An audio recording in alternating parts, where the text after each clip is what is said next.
Before we start, please make sure to like, subscribe, and share this video with your friends and family. Also, can you please tell me where and what time you're watching? Thanks. I used to love the thrill of being scared, but after what I've experienced, that part of me is gone. My friends and I had a game where we'd visit supposedly haunted places at night, take pictures, roam in the dark, and try to embrace fear as fully as we could. It was our way of chasing an adrenaline rush. While some people went skydiving or raced cars, we scared ourselves on purpose.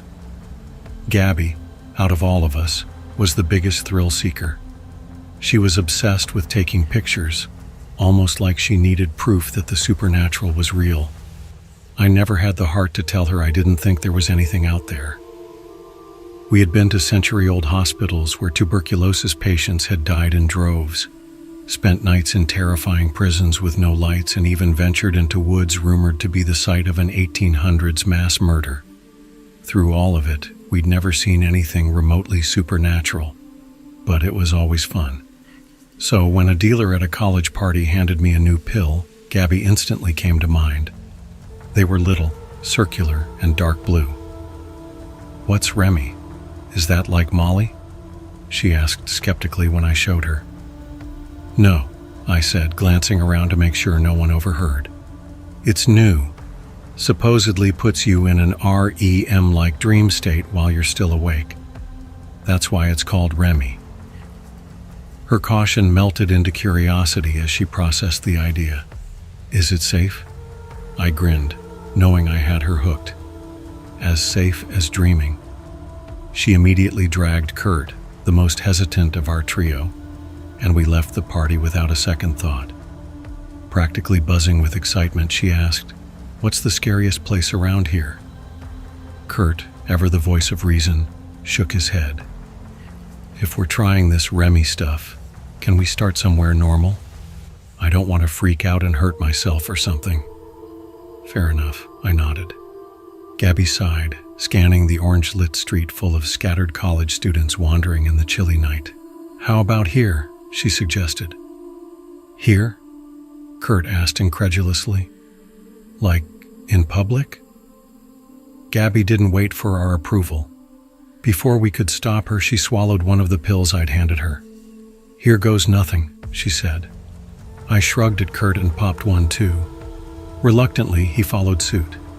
At first, nothing happened. I hadn't thought to ask how long it would take to kick in. "Should we walk? Let's grab sodas at the get-go," Gabby suggested. Something about the way she said it felt off. Was it already working? We strolled along the sidewalk under the orange glow of streetlights, the faint hum of conversation and laughter around us. The strangest thing about dreams is how they just begin. One moment you're grounded in reality, the next you're somewhere else entirely. That's when I saw her, a thin blonde girl standing in a nearby yard, waving me over. "What's up?" I asked. Kurt and Gabby turned to look at her too. The longer I stared, the more details came into focus. Gray sweatpants, a loose sweatshirt, her pale, hollow face. Something wasn't right. "Do you have anything to eat?" she asked, shivering despite her warm clothes. "Anything at all?" I glanced at Kurt, who shrugged and handed her a mint from his pocket. She caught it, swallowed it whole without chewing, and vanished. I think all three of us screamed simultaneously, more out of shock than fear. Our cries turned into uncontrollable laughter as we realized the Remy was working. We'd just hallucinated the same girl in the same yard. Kurt's mint lay on the grass, a tiny white speck against the dark green. But even through the haze of laughter, I had enough awareness to grasp the bizarre truth. We had all seen the exact same thing. Did this drug make us share a waking dream? Or were we building some false memory together? The answers were beyond us as our analytic minds dulled. The houses around us, rundown and student-occupied, began to shift and shimmer, taking on strange, dreamlike qualities. Waking dreams, it seemed, were their own brand of madness, offering more awareness than typical dreams, but just as much chaos. And I could see how. My stream of consciousness constantly reshaped everything around me. A house in the distance seemed to grow taller, taking on the look of an ancient Greek temple. Then, as if guided by memory, it morphed into ruins, transforming into a medieval peasant's home, and finally into a Renaissance fair booth. Only when I focused closely did it stop shifting and return to normal. Dreams, I realized, lived on the edge of consciousness, easily dispelled by direct concentration. "This is so cool, not scary," Gabby said, spinning in place, her voice full of wonder.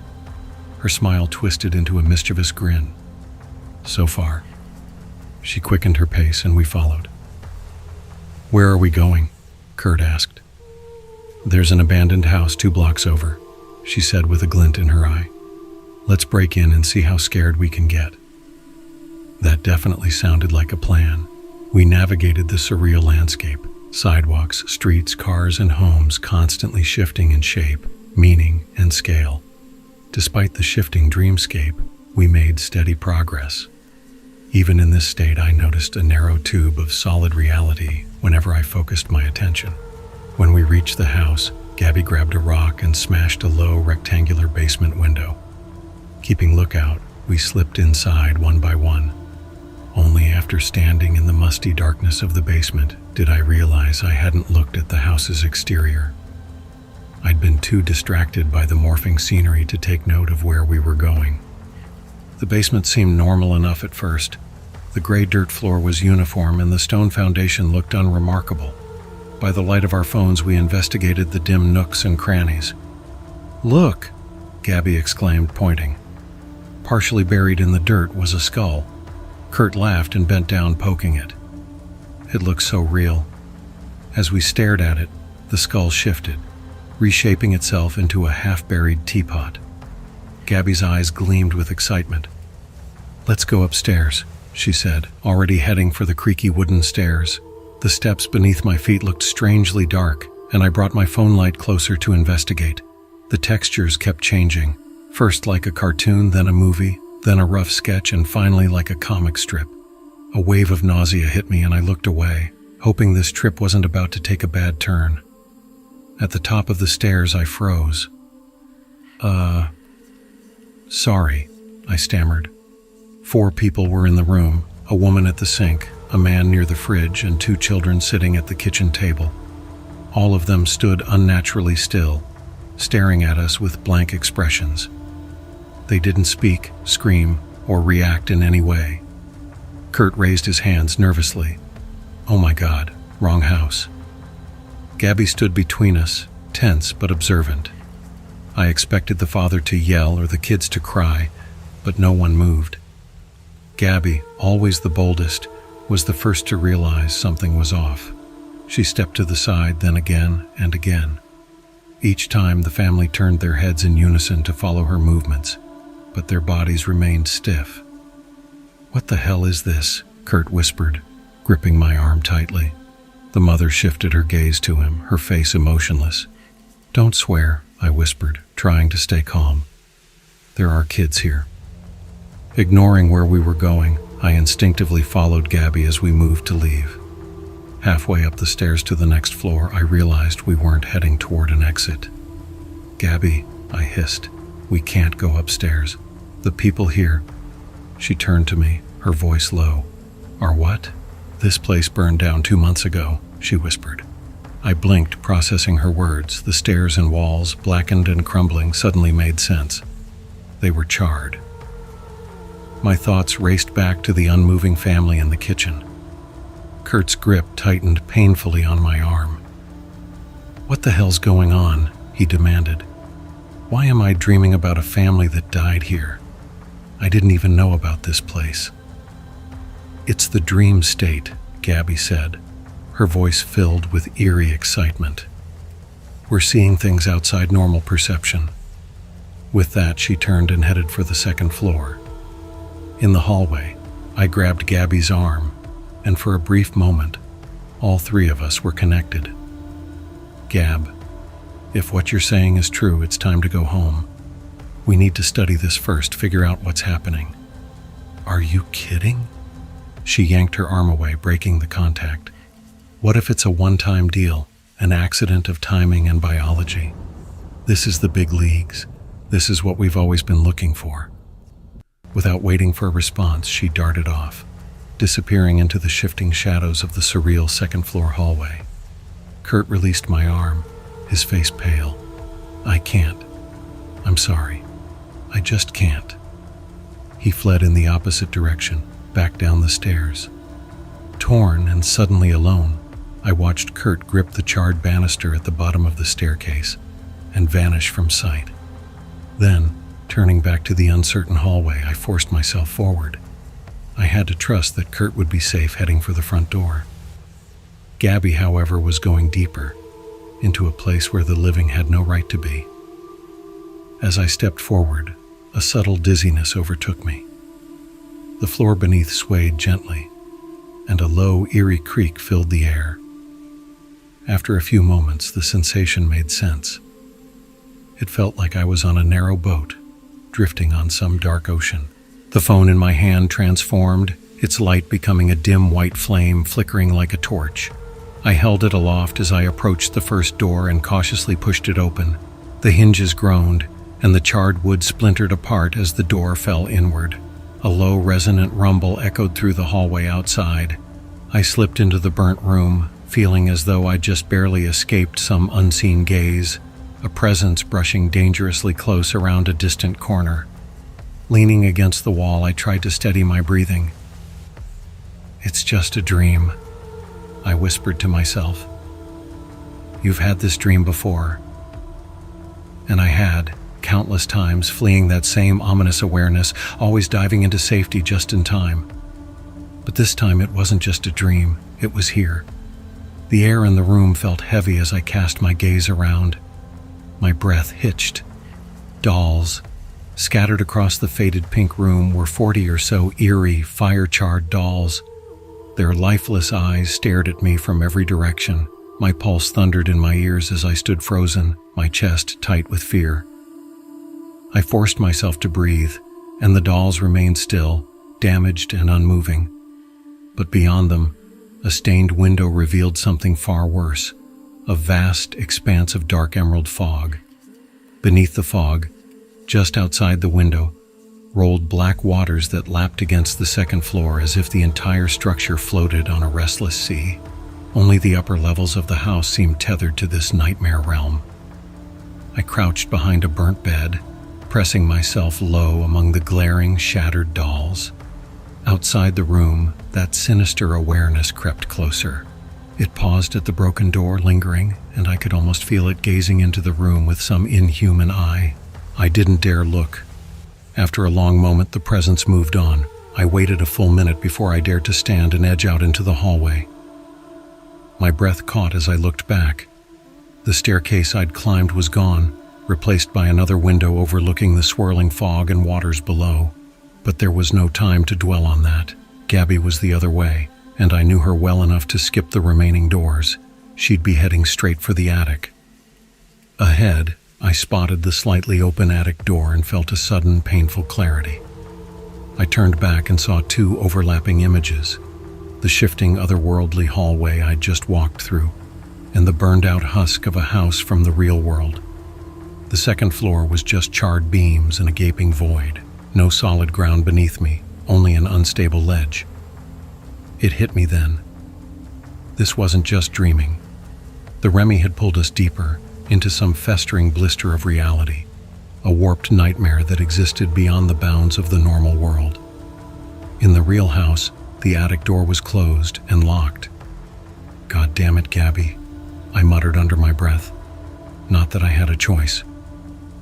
With no way down, I moved toward the attic. I pulled a small, circular, dark blue pill from my pocket and swallowed it dry. Breathless, I waited. The swaying and creaking returned almost immediately, and the real world began slipping from my sight. Near my hand, the attic door flickered in and out of certainty, both closed and open, both possibilities at once, until finally, it was just open. Set loose like a runner at the start line, I pulled it the rest of the way and sprinted up the stairs, guilt gnawing at me for leaving Gabby alone for so long. My white torch snuffed out as I ascended into a horizontal ceiling of absolute darkness, hovering level with the top of the attic stairs. The air was cold, laced with drafts of ocean wind, and I crouched low, wary of nails that might be jutting down from the roof. I crept forward, the dark vastness of the attic pressing in from every side. My fingers grazed melted plastic, soot, and charred wood. This was still the burned-out attic, so why was it impossibly dark? A whisper pierced the abyss.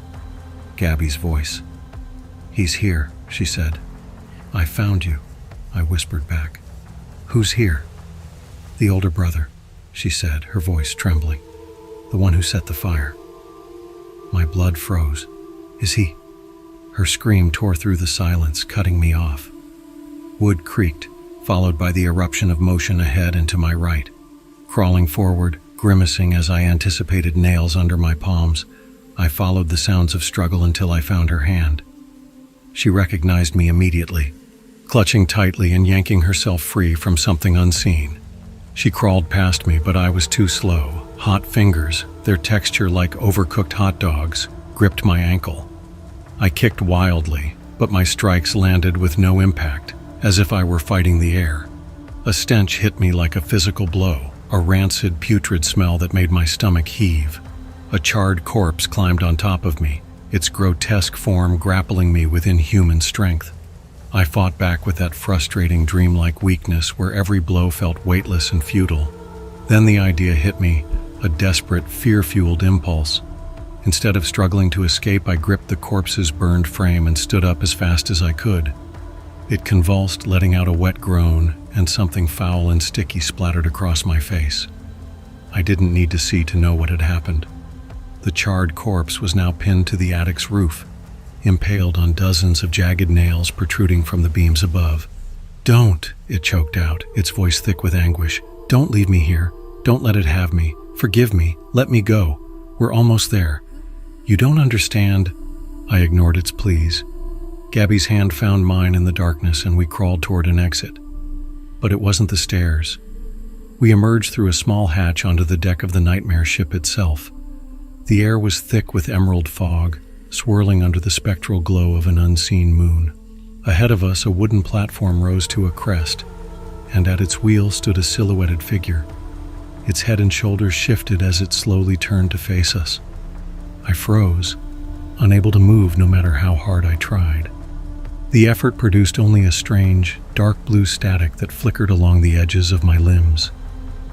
Two deep red points, like infinite rubies with no dimensions, glistened from the silhouette's face, studying us. My mind raced with questions. Were we about to die? Was this the end? The ruby eyes shifted away, turning forward again.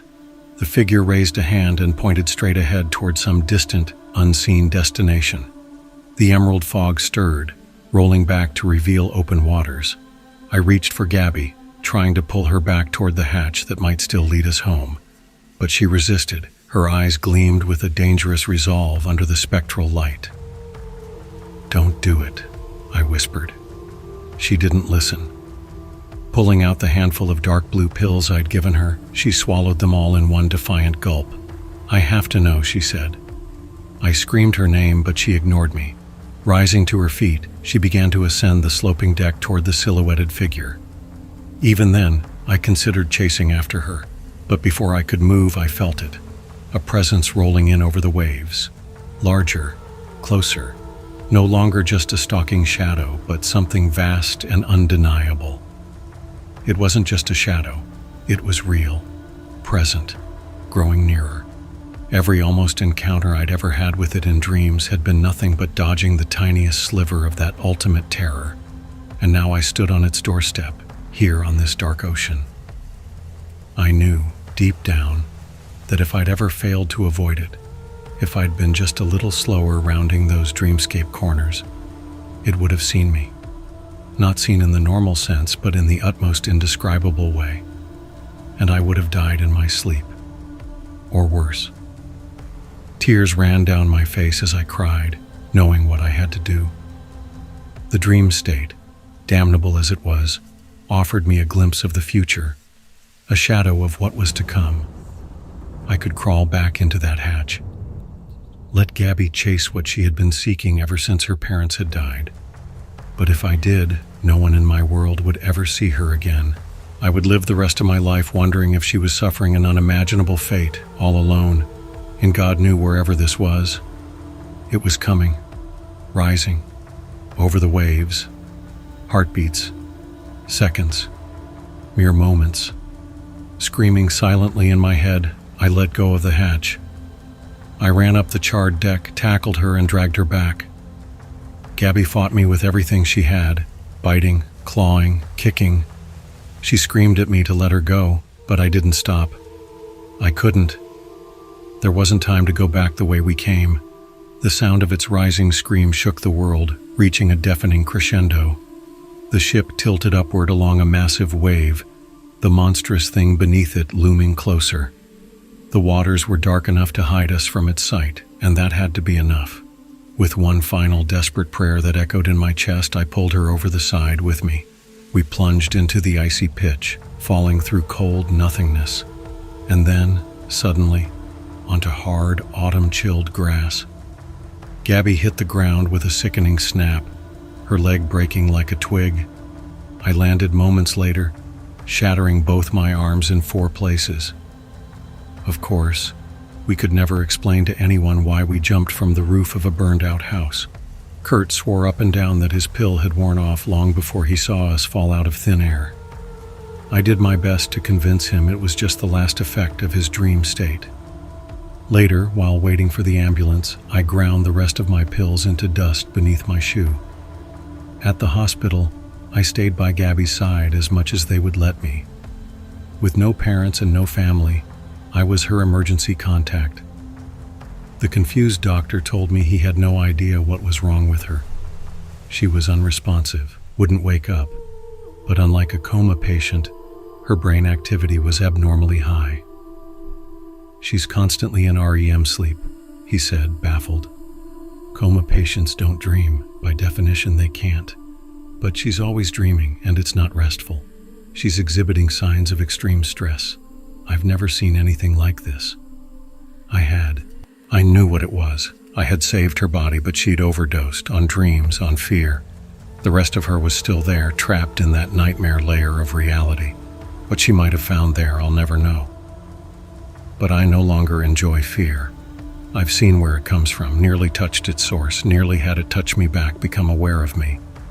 And I have no desire to go back there, not ever again. Not until I see death a second time. And he drags me, kicking and screaming, into his inescapable maw.